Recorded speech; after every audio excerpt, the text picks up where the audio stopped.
Hello everyone. In previous videos, we learned about self, instance methods and instance variables, and we have also learned what is a class and what is an object. Now we will be learning about what exactly is init and why do we use it and what is its purpose within OOP in Python. So let's deep dive into it. So first we will learn about what exactly is the pain point, why do we need init method and what is the OOP solution, like automated initialization with it within init. Okay, so let me first go through this. Right, you can see that we have this simple class which is simple user, and we have a method over here, right, which is set data. And what we are doing over here is when we want to create an object from a class, we use these parentheses, right? So we defined a class like this and use this parameter. So an object from this class will be created and it will be stored in user partial. So if I just put a breakpoint over here and run this, you will be able to see the results, right? You can see over here, let me put this down over here like this and do it a bit like this over here, and also now we should be able to see more of the data. So let me execute this line like this.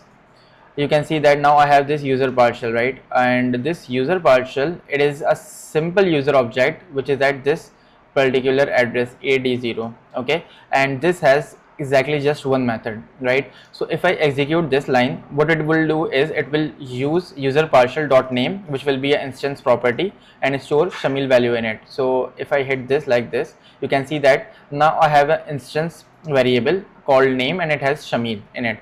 So what I did is I created an object and then attached an attribute to it, but I did it manually, right? Because whenever I want to create a user class, I need to define some sort of attributes to it. Now I am doing it manually over here. This is another way of doing it, but now I have this method defined set data which is used to do this stuff.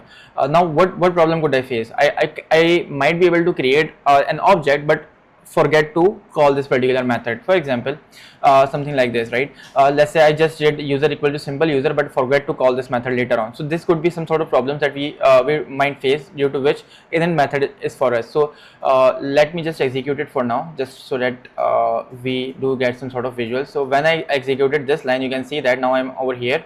I have this user created, right, which is also a simple user object at 410 address, right? Let's get into this particular method. Now you can see that the locals are changed, right? Now you can see that this name has Ahmad and email has this, right?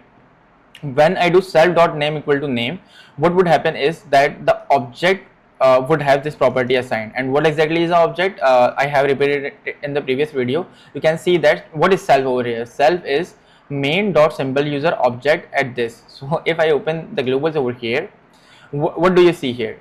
You can see 410 and 410. What this means is that this user object is basically self in this particular scope, right? So if I hit this line, 1 minute, let me just show it to you. You can see that this user has nothing over here, right? And this self has nothing over here. So if I execute this line right now, see see the magic over here. Hopefully this also clears your concept of how the self works in Python, right? And if I execute this line again, you can see that the user now has name and email both, right? Let's get down to it, right? So what happens when we want to assign some sort of attributes and more likely properties to an object? We need to either do it manually or call some functions, but obviously we would not want to have error prone methods like this. That's why we make use of init, right? So let me just go further down over here and let me show the code to you first. Okay, so you can see over here that we have def init. How do we define an init method? It is exactly the same way as we define any other method. It is just a very specialized name, 2 underscore before and 2 underscore later on, right?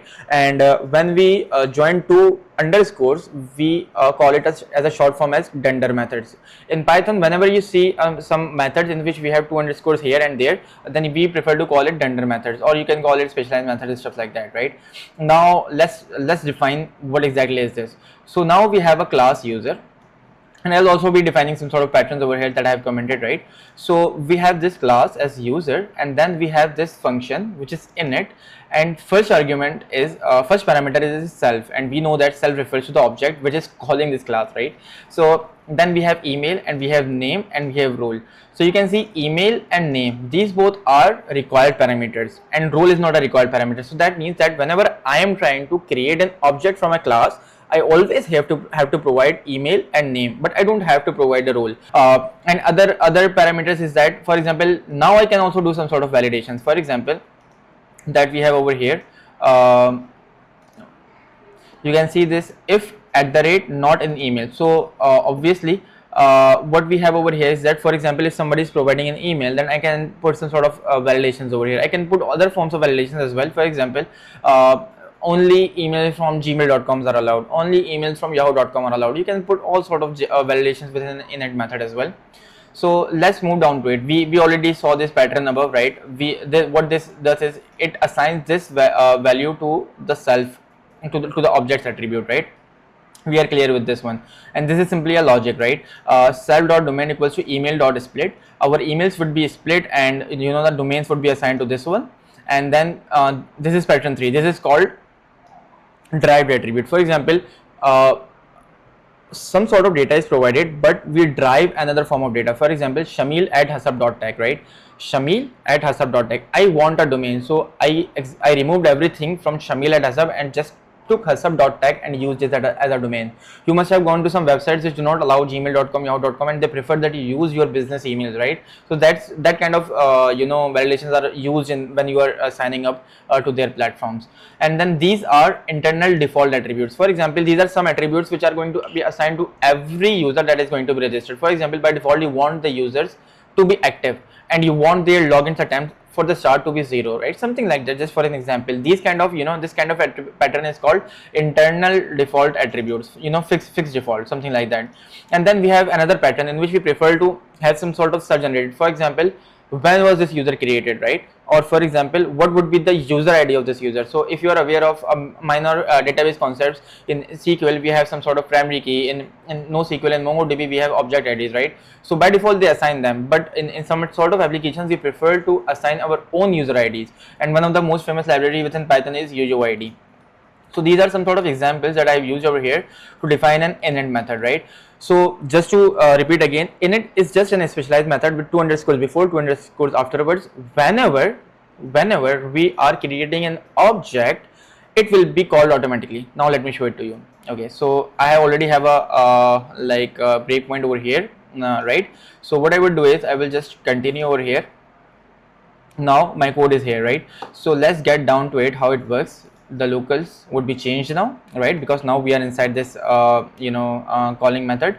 Now what's happening is we have called this line user1 equal to user, this is the class, and now we are passing in arguments. In previous videos and in above that we saw that we were never passing any argument, right? You can see now when we have init method we have to pass an argument, right? So what happens is first one is going to the first one. We are not referring first one as self, because just like I told you, what is self over here? Self is user1. I can just repeat it again. This particular user is user1 right now. So so in email and name, right? What's email over here? You can see Shamil at hasab.tech, and name is Shamil, because we are doing this particular invocation. And you can see that I have not passed the role, right? So by default, what would the role be? It would be user, right? So if I execute this line, you can see that I won't face an error because I have passed the correct email which has the @ right? Now this is simple. If I open this one, you would be able to see, for example, there is nothing, and if I hit this one, and this one, these three attributes are assigned their particular values. And if I go down over here, the logic would be applied, and I would have a domain name over here which is hasab.tech, right? And if I go down there, you can see that is active equals to true and login attempts equal to 0, which is by default going to be assigned to every object that would be created using this class, right?